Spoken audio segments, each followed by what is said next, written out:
A couple of years ago, I took a temporary job cataloging inventory for a regional utility company. Not glamorous work. Mostly spent my time going out to storage lots and old warehouse basements, just making sure all the old equipment was logged before they auctioned it off or scrapped it. It was the kind of job you don't think much about, the kind that pays the bills and gets you out of the house. I did not mind it. No one breathing down your neck, just you, a clipboard, and a lot of walking around forgotten places. And that was fine by me. Then, one afternoon, my supervisor handed me a sheet with a handwritten note on it.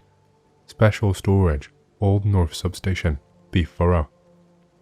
The North Substation had been closed for about 15 years after a structural failure. It was deemed unfit for staff occupancy. Basically, it was too expensive to fix, but not really worth demolishing. So, they just locked it up and left it to rot. I had to meet a facilities guy at the site to let me in. When I got there, he was already waiting, leaning against his truck, looking like he could not wait to get out of there. "You sure you need to go inside?" He handed me a keyring and practically shoved it into my hand. "It's all yours, man. Just make sure you lock up when you're done." I shrugged. "Just inventory. Won't be long," I said. He did not answer, just muttered something about it being a waste of time, and drove off before I even had the door open. The North Substation itself was a hulking concrete and steel structure, weathered and beat up by years of neglect. Windows boarded up, grass so tall it could hide a small dog, and the rusted lock on the front gate barely holding on. I had to yank the thing open with some effort. Inside, the air smelled like mold and wet metal. My boots echoed on the cracked concrete floors, the silence almost oppressive. Fluorescent lights dangled from the ceiling, some flickering, others long dead. The main floor was mostly empty, just dust, collapsed shelving, and a few abandoned cable spools. I took photos, made my notes, and moved on. That is when I found the metal stairwell leading down to the basement. It was not listed on the blueprint that I had. Now, I know what you're thinking. That should have been a red flag. But I was new at the time. I did not think much of it. Old buildings get renovations that nobody updates on paper. I decided to head down anyway. The basement was cold, musty, like it had not been disturbed in years. The beam of my flashlight caught on something metallic lining the walls. Lockers. Floor to ceiling, row after row of industrial storage lockers. Each one had a number painted on it. Each one was locked with a heavy padlock. I started checking serial numbers, descriptions, marking them down as I went. All standard stuff at first. Spare transformers, wiring harnesses, old electrical panels.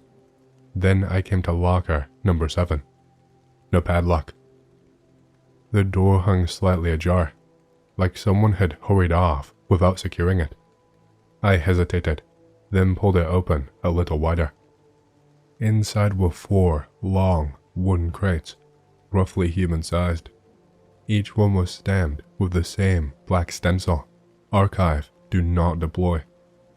There were no corresponding entries for Locker 7 on my inventory list. No descriptions, no paperwork, like it was not supposed to exist at all. I tried to ignore the gnawing feeling in my gut and pried open one of the crates with a crowbar I found on a nearby bench. Inside was a body. At least, that is what it looked like at first, except it was not right. Pale, almost translucent skin, no body hair, no obvious mouth or ears. Its limbs were too long, and its joints were bent the wrong way. I stumbled backward, tripping over the crowbar in my haste to get away. For a moment, I just sat there on the cold floor, heart hammering, staring at the thing in the crate. It was preserved, perfectly. No smell of decay, no fluids, just sealed inside with what looked like heavy medical-grade plastic sheeting. The crate's lid had foam padding on the inside, designed for transport, designed to survive being moved. Shaking, I forced myself up and checked the other 3 crates. All identical, each containing specimens. None of them matched each other perfectly. Subtle differences in bone structure, facial features, or what would have been a face. Like different versions of something that was not supposed to exist. I slammed the crate shut, grabbed my stuff, and got out of there as fast as I could. Locked the basement door behind me, breathing hard. I sat in my car for almost an hour, hands too shaky to drive. I kept telling myself it was just some kind of elaborate training dummy, a movie prop, anything to explain it. But I knew deep down I could not shake what I saw. A few days later, I decided to go back. Not to the substation, not yet, but to the office. I wanted to see if my report had been touched at all. Maybe I was imagining things. Maybe I was overreacting. I figured the best way to find out was to ask. So, I got to the office early, before anyone else had shown up. I wasn't sure how to approach this, what I was even looking for, but I needed to confirm what was happening. I walked past the security desk, the cubicles, and the break room, straight to my supervisor's desk. I checked her drawer first, nothing. I checked her file cabinet, nothing. The file with the North Substation reports, I could not find any trace of it left behind. I checked the computer system, every corner of it, no record. It was as if I'd never filed anything about that place at all. I thought maybe it just had not been uploaded digitally yet, or maybe she had just misplaced the file. But a knot formed in my stomach. I could not shake the feeling that something was terribly wrong. I wanted to ask her about it, but I was already starting to feel the weight of what I was getting into. The thought of confronting her crossed my mind, but I stopped myself. Instead, I walked out of the office, my legs feeling like lead. I told myself I'd just been paranoid, that I'd misunderstood. But deep down, I knew that wasn't it. So I kept quiet. I went back to the normal routine for a few more days. I even made small talk with my coworkers, trying to act like nothing was wrong. But I could not shake the feeling that something was going wrong. I kept noticing little things, the way people seemed to avoid looking me in the eye. And then one day I just said fuck it. I drove past the North Substation again. I hadn't really meant to, but I was on my route to a different site. The place looked completely different. The chain link fence had been reinforced, much taller now, much sturdier. Floodlights blazed down from every corner, shining bright and glaring like spotlights. Private security guards stood by the entrance, watching anyone who passed by with cold, calculated eyes. They weren't the usual kind of guard either. They were military grade, not some run-of-the-mill security contractors. The gates were locked and patrolled. No one was allowed near the place without clearance. It looked like the place had become a fortress overnight. I did not understand it. The substation had been nothing more than a derelict building for years. It had sat unused for over a decade, gathering dust and rust, and now they were treating it like a high-security government facility. I slowed down as I drove past, trying to get a good look at the area. The windows that had been boarded up when I was last there now looked freshly sealed, and the security lights illuminated the whole area in an eerie glow. I don't know why, but it felt like everything about that place had been scrubbed clean, as if it was all a cover-up waiting to happen. No mention of the renovations, no company memos explaining anything about it. Nothing. I kept asking myself, why had it been left to rot for so long, and then suddenly, out of nowhere, they start pouring resources into it? It did not make sense. And one more question I don't understand the answer to. Why did they send me in there if they were just going to do this? If they maybe knew that there was something there that they did not want people to see, why would they send me? What was the purpose? I drove away from the substation, my mind spinning, and when I got to work the next day, I could not focus. I tried to go about my usual tasks, but I kept replaying the images of those crates in my head over and over. The bodies, the strange, unexplainable figures. I could not stop thinking about what I'd seen. I told myself that I'd imagine it, that I'd made up some sort of horror movie scenario in my head. So, I tried something risky. I started asking around. Not about the North Substation directly, but about anything related to it. I asked my coworkers if they'd ever worked there, or if they'd ever heard anything about it. I even asked the facilities manager, trying to be casual about it. I was met with nothing but blank stares. No one knew anything. I felt maybe I'd crossed a line I should not have crossed, so I dropped it. I wasn't sure if it was paranoia or if it was real anymore, but it wasn't worth risking my job, or hell, maybe my life, with how seriously it looked like they were taking security. So yeah, that's all I got. Hey, I hope you've enjoyed the story so far.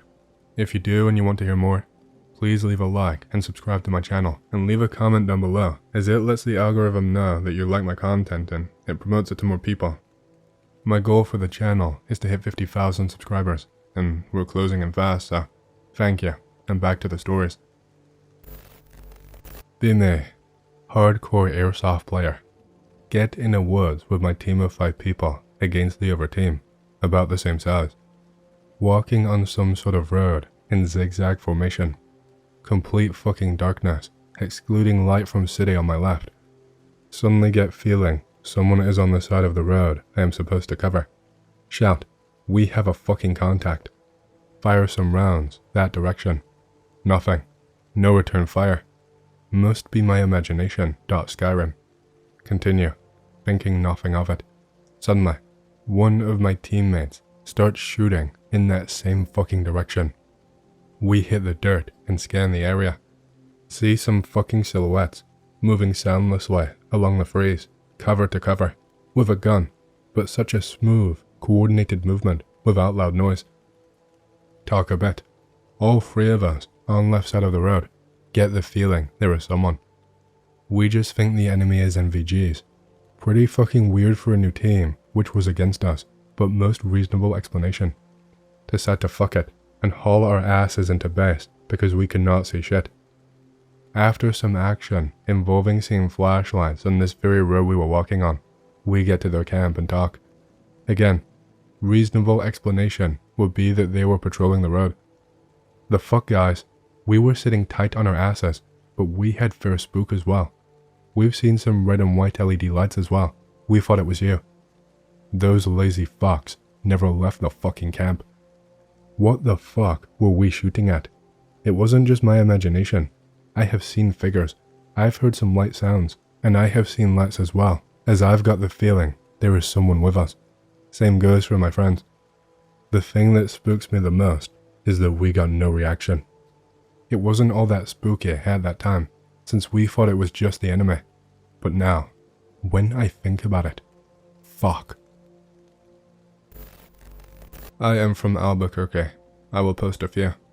First one is my most memorable experience. Be me, 13 or 14, riding around the Sandia foothills on my dirt bike, maybe 30 minutes from northeast part of city, over by the tram and that big tramway loop if anyone from Albuquerque is reading. Ride down into a big washed out area, riding down a dirt arroyo about 5 feet deep, come up on a corner. There is a bunch of garbage piled up. Stop, hop off my bike, wondering why there is so much shit there. Then the smell hits me. In the next curve of the S-bend of the gully is a pile of dead coyotes, probably 4 or 5. Blood everywhere, bloody matted fur and shit. Flies everywhere. The smell is fucking awful. I can still see some of the coyote heads, kinda leering at me from the pile. Put my face under my shirt to try and stand the smell. Retreat to the pile of garbage. Look at what it actually is. Cans, bottles, some grocery bags. See a rusty, bloody knife. Nope the fuck out. Ride my bike down the ditch a few minutes. Nothing else to say. Pull out of the ditch. Nothing around on surface level. Ride back home fast as fuck. Tell my parents. They either don't believe me or don't care. Say it's no big deal. I think about this a lot, and it sketches the fuck out of me that someone was out there just murdering coyotes. My parents are from NM too, and from weirder parts than Albuquerque, so I think they know to just not question some of the weird shit that happens. Next one, be me, 18, backpacking and camping in the Gila National Forest. Just me, girlfriend, and my corgi, pick related. Deep in the woods, probably about 30 miles away from where we parked the car. Set up camp for the night on the bank of a small stream. Wide open gravel beach, pretty flat. Tent is at the edge of the beach, next to a hill, to keep from wind. Stream is probably 40 feet away. Night falls. Girlfriend, corgi and I are in the tent, comfy. Outside is very quiet. Stream gurgle and some wind and crickets is all there is to hear. Very late, probably after midnight, we both wake to a loud crunching and dragging sound. Sounds like a tree being dragged across the bridge, like pull, pull, pull. No sound of feet or animal or anything. I take the tiniest peek out of the tent. On the bank of the river, I see something tall. Silhouette had to be like 10 plus feet tall. Silhouette is still. I am frozen cold. I have no idea what is out there. Lean back into tent and close the flap quietly. Tell my girlfriend I did not see anything. Then I notice my dog. This corgi is brave as fuck. Literally chases deer for fun and has barked at mountain lions, but she is curled into a tiny ball with her ears down, totally silent next to my girlfriend. She looks terrified. I tell my girlfriend I did not see anything, probably a bear or elk or something. In the morning, we wake up. Signs something was dragged through the gravel of the beach down to the stream. Nothing else.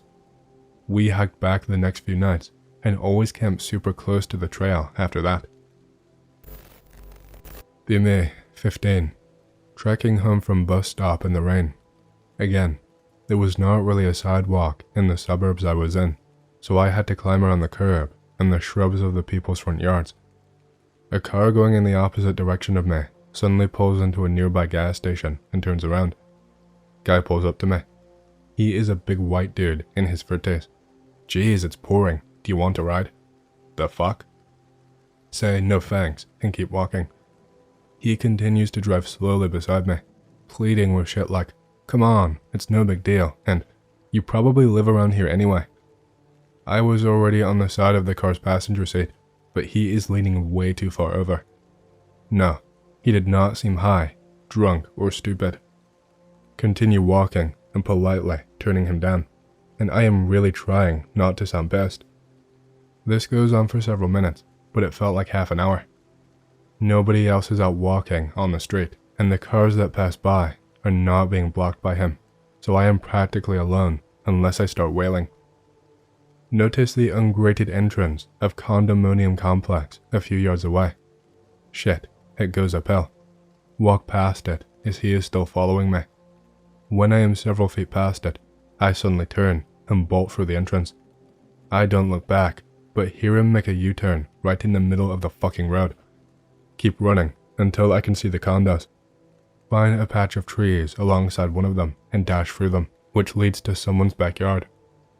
Notice a bunch of shrubbery against the house's porch, which is low to the ground. Crawl in there, so I am wedged between the porch and the back of the bushes, and I hope I can't be seen. The rain has died down, and I hear his car pull up. Feel my fucking stomach heave. I hear his door open, a pause, and then what was probably a backseat door open as well. He comes stomping through the same foliage, swearing under his breath.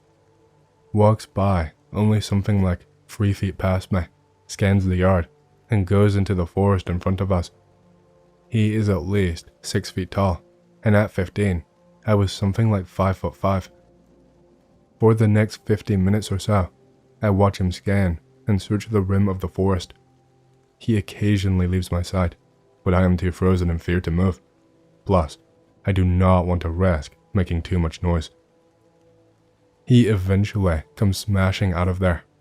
Now he is looking under other people's porches that are like 50 feet away, since condos here often share one long yard.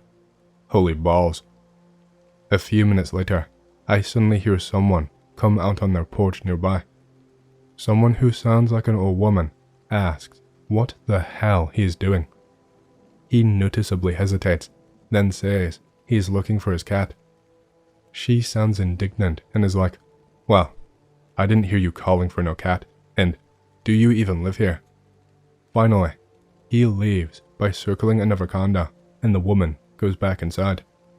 I hear him get back into his car, but he does not drive away. Fuck.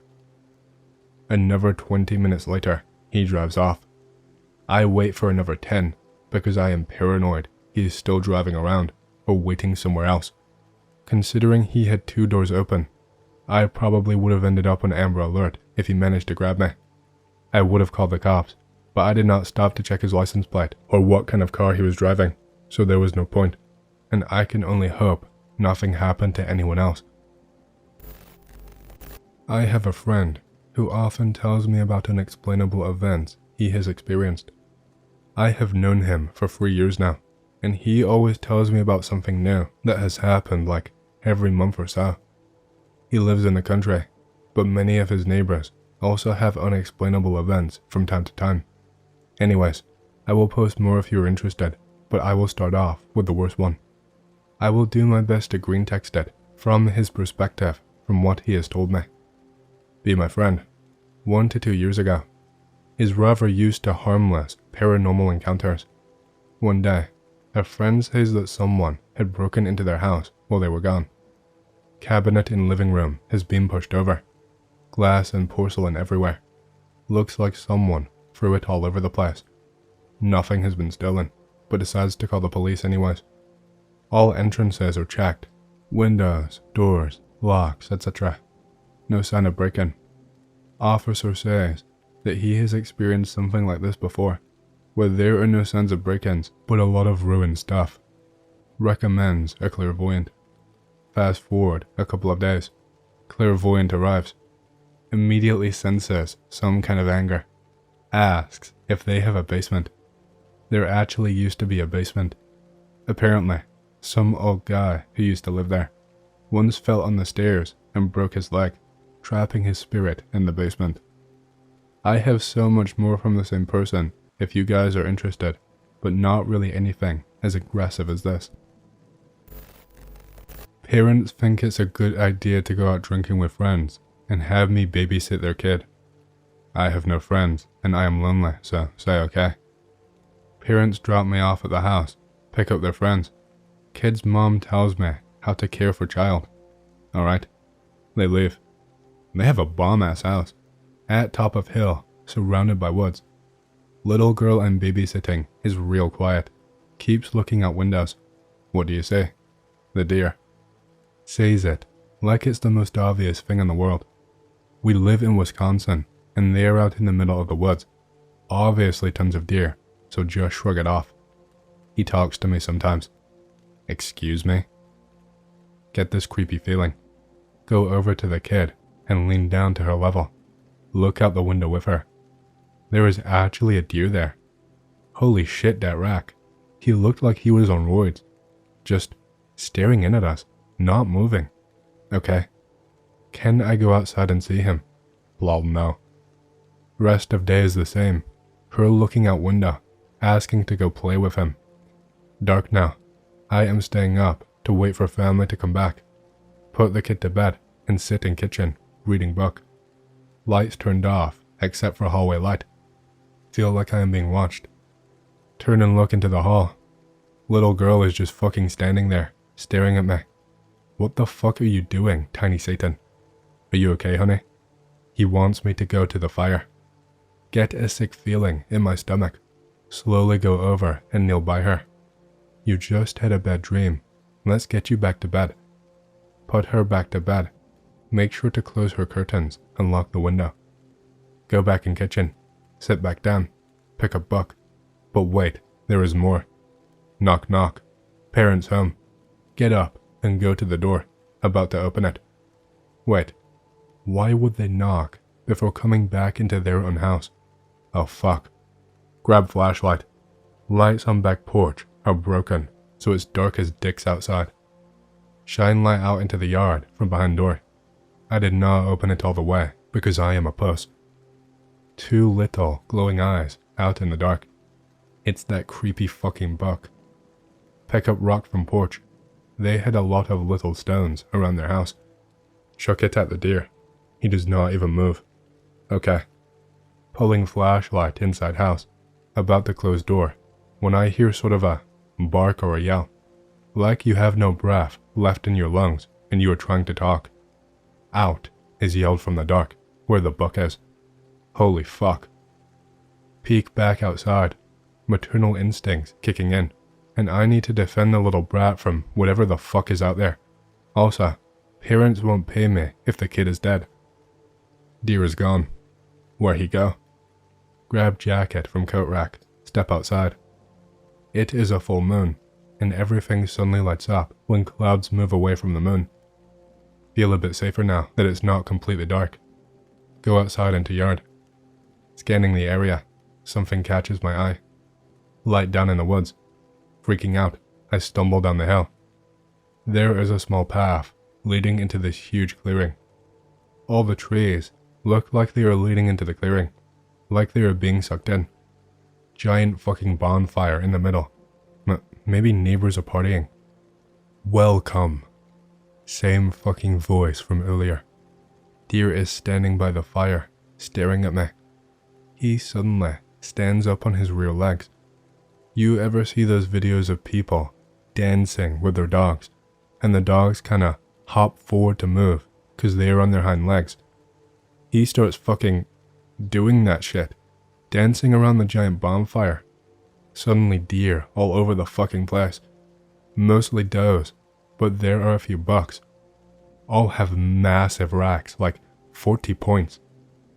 Just stood there in fear, watching them all fucking hop around the fire.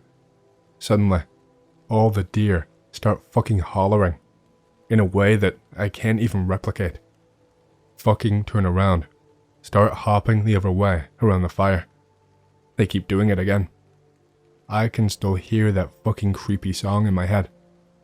Come to my senses and realize what the fuck I am witnessing. Turn and spring back up the hill, tripping over sticks and rocks, falling down, and just crawling up the hill on all fours like a moron. Run back up to the house, run inside, and immediately slam the door shut. On the brink of passing out, lungs are burning. Eventually find the will to clean myself up. Have scrapes all over my fucking legs, pants torn. Parents come home, ask me what happened. I thought I saw something outside. I tripped and fell. They look skeptical, but say okay, pay me, and send me home with my parents. Go home. Fucking traumatized. Don't want to eat. Can't sleep. My face when, a week later, my parents take me to their house to chill, and the kid shows me a shed antler she found that looked like it was from that fucking deer. First encounter with the Barghest. About 17. Live right next to a small wood. Pretty cozy. About a quarter-mile thick and 5 miles long. Bunch of cow fields between my housing estate and the woodlands, all uphill. Woods break out into sheer cliffs. Above the cliffs, Ilkley Moor, a big expanse of nothing. Walking home from work, so I walk along a road that stretched out on the moor. Moor has fairy circles, rocks and circles that have been there for centuries. Path leads me by the cliffs. I can look right down into the woodland because it just peeks under the tree line. Woodland is not very dense. You can go deer spotting with ease on an evening. I've even seen a young stag. Spot this large, black shape through the evening twilight. It's a dog, slinking through the trees. Think somebody is out walking their dog. They are not.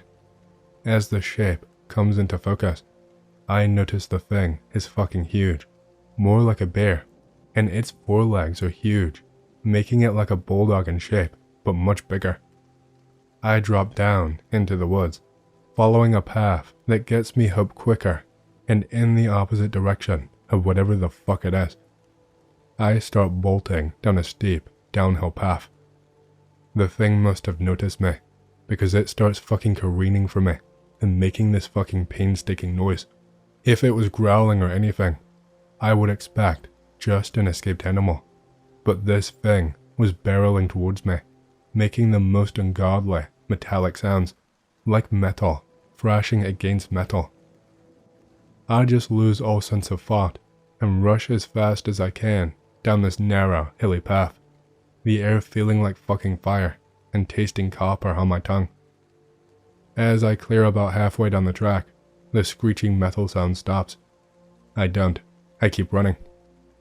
I reach a crossways of the path, and the Barghest is already there, barring my pathway further down the hill. Nope. I don't skip a beat in running.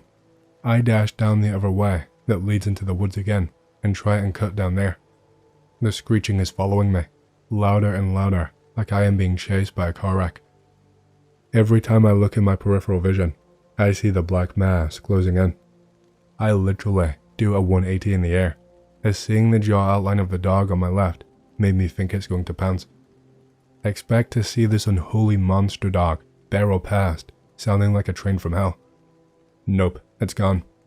I don't let up. Out of all breath, I weakly keep running. As soon as I get on the path, the screeching returns, and I feel something brush my neck ever so lightly, causing me to jump out of my skin and bolt as far forward as I could. That's all I did now. Forward. Forward keeps it out of my peripheral vision and makes the noise quieter. This just drives me further into the woods until I just start barreling south, knowing I will eventually fall out of the woods. Still on my tail, I crash through holly bushes and stinging nettles. I just want to get out. Splash my way into the deep rock stream that flows through the woods. No more twisted metallic sounds. No more shadows on the edge of my vision, and no more wet breath on my neck. I clamber up the bank of the stream and look back. There it was, no less than 5 meters from me. This huge, blank mass, like a dog, but shaggy and with claws like a bear. Most people think wolf-like when they think Barghest because it's supposed to be an evil dog. This thing looked like a very brave Doberman got it on with a grizzly bear, and its eyes were like burning coals, looking straight through me, like I shat in its oatmeal. I slowly backed away from the shore as I fucking bolted through the fields and back home. I checked the internet, and Barghests apparently cannot cross water. They are also portents of doom and have a habit of returning. That is why I had 2 other encounters, though one was very small time.